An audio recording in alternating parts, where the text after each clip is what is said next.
आज झालं तरी सांगा. कपडे सुद्धा वाहून गेले बघा सर. गेल्या वर्षी त्याच्यापेक्षा अजून काय सांगा. फक्त मायबाप सरकार महायुती सरकार आम्ही मोठ्या ह्याने मनाने निवडून दिलेले. तुम्हीच आधार आहे सर आम्हाला. तिथं जात भेद काही नाही सर आमचं. फक्त आम्हाला आधारवड पाहिजे सर. जगण्या मारण्याचा प्रश्न सर.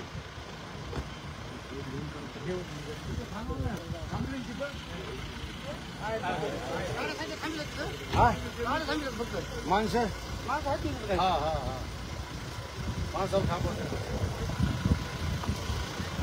असं केल्यामुळे गेली.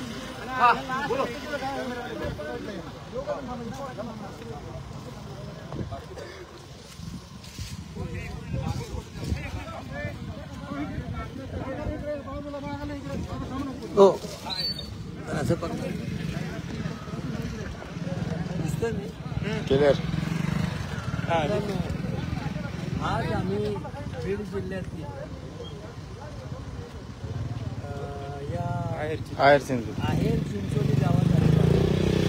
हे दाखवतं हे कापसाचं शेत आहे आणि अतिवृष्टीमुळं हे कापसाचं शेत वाहून गेलेलं आहे. आणि ह्या शेताला ते शेत पाहण्यासाठी रिपब्लिकन पक्षाचे राष्ट्रीय अध्यक्ष केंद्रीय सामाजिक न्याय राज्यमंत्री नामदार रामदास आठवले यांनी भेट दिली. पाऊस सुरू होत आहे.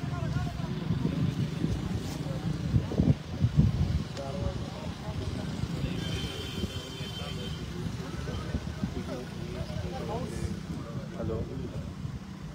त्यामुळं जे आमचं कर्ज असेल ते कर्ज माफ करावं. त्याचबरोबर ओला दुष्काळ जाहीर करावी मागणी आहे. ओला दुष्काळ जाहीर आणि नॉर्म्स आहेत त्याच्यामध्ये त्यांना जास्त मजबूत होते.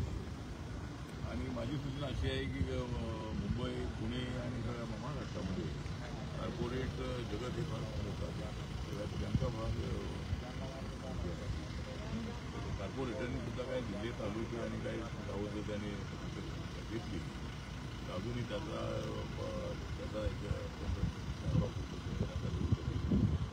सरकारच्या वतीने आपला प्रयत्न आहे की जास्तीत जास्त त्यांना मिळाली पाहिजे. त्याचबरोबर केंद्र सरकारच्या वतीनं काय मदत मिळू शकते का त्यासाठी मी कृषी मंत्र्यांना भेटणार आहे आणि त्यांच्याकडून पण हे सगळं पाहिल्यानंतर माझ्या लक्षात आलं की शेतकरी उन्हाळ आलेलं पीक सगळं एकदम आणि त्यामुळं त्यांच्या भूमी शिक्षण आहे की काय काही इतर अडचणी आहे. त्यामुळे हे कुटुंब सगळं हवालदिलं झालेलं आहे. आता मी त्या शेतकऱ्याला भेटलो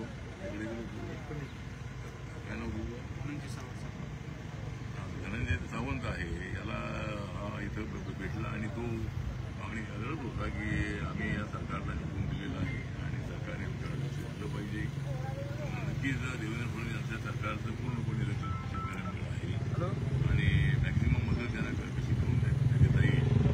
उद्ध्वस्त झालेल्या कुटुंबांना त्याच्यात करता येईल प्रयत्न नक्कीच नक्की आम्ही करावं. आणि अचानक एवढा प्रचंड मराठवाडा असायचा पण तो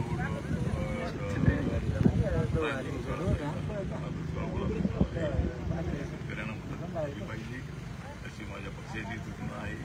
जे सामाजिक न्याय खात्याचा राज्यमंत्री म्हणूनही मी शेतकऱ्यांच्या सोबत आहे. त्यांना न्याय मिळाला पाहिजे अशी माझी भूमिका आहे. शेतकऱ्यांचं हे